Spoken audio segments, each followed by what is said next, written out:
Amnesty International, AI, has a new report out called Instilling Terror from Lethal Force to Persecution in Nicaragua. And it's all about how extraordinarily violent the government in Nicaragua is.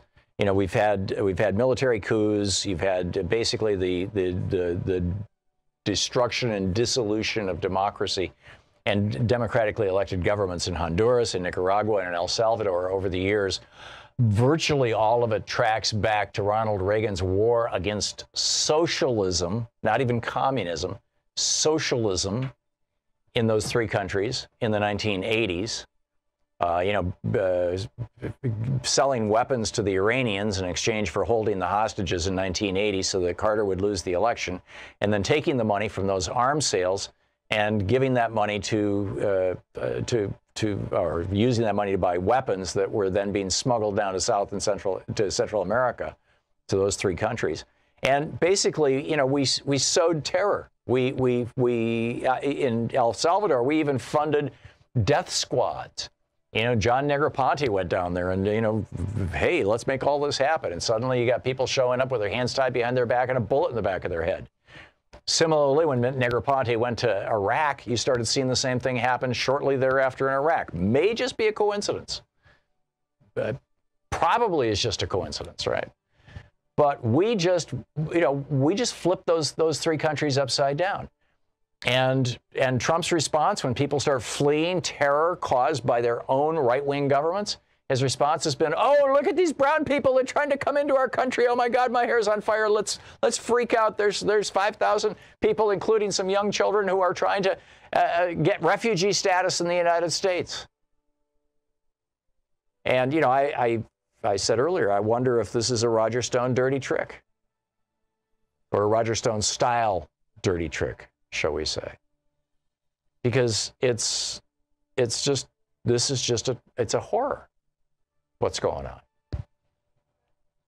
So anyway, we're trying to get Erika Guevara Rosas, the Americas Director for Amnesty International, on the phone.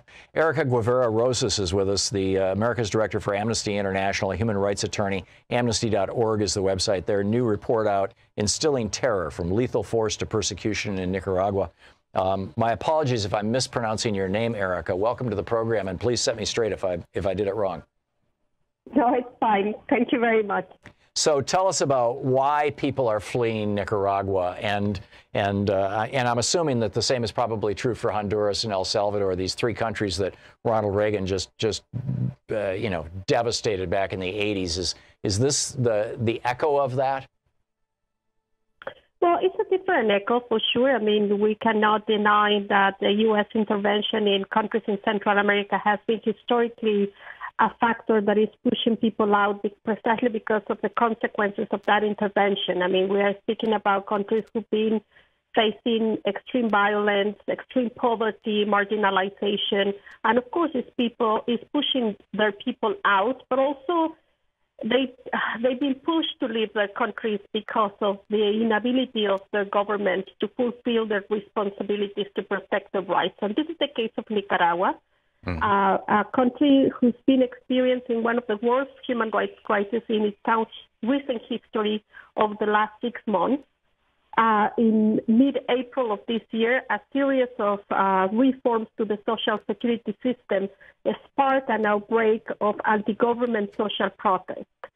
So the government of President Ortega, rather than listening to the demands from the people, the government decided to implement a strategy to repress people, a strategy that has had very serious consequences in terms of the human rights of their population. I mean, we're speaking about more than 300 people who have been killed in the context of repression.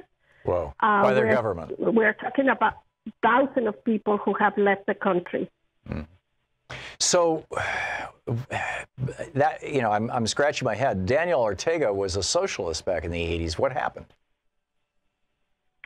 Well, unfortunately, what we've seen is these governments staying in power for so long that they ended up forgetting about the responsibilities that they have with the people who elected them, right? I mean, we are speaking about very young democracies that are still struggling in really establishing the rule of law, really protecting the human rights of the majorities.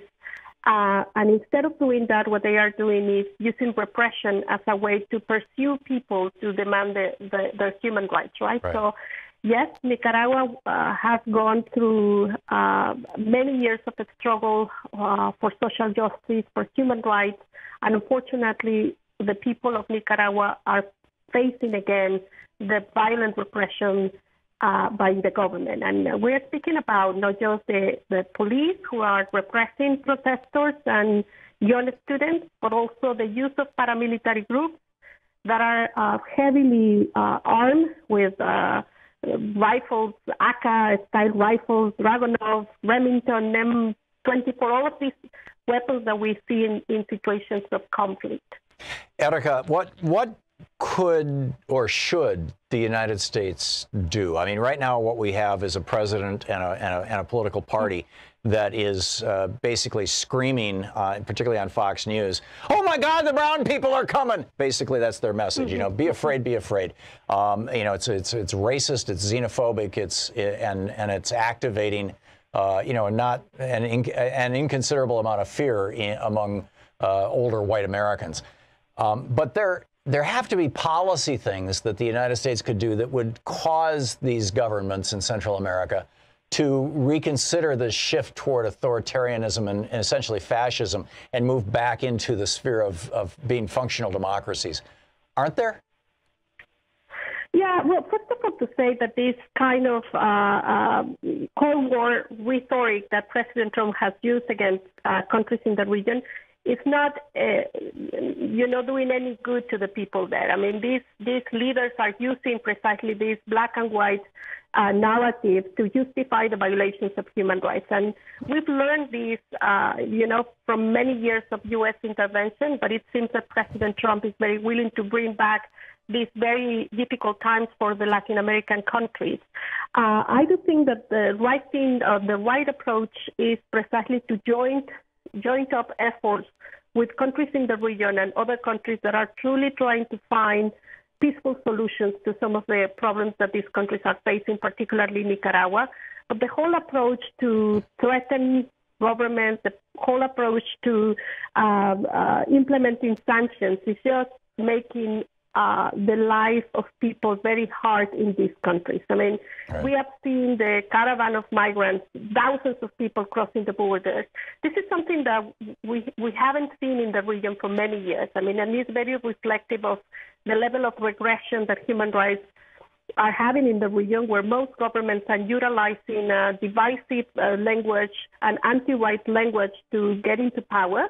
And then they are using this language to transform them as policies. And this is clearly with Trump, right? He uses all this language to get into power, but now it's more than a language, you know, and a narrative. It's just policies being implemented and violating the rights of people.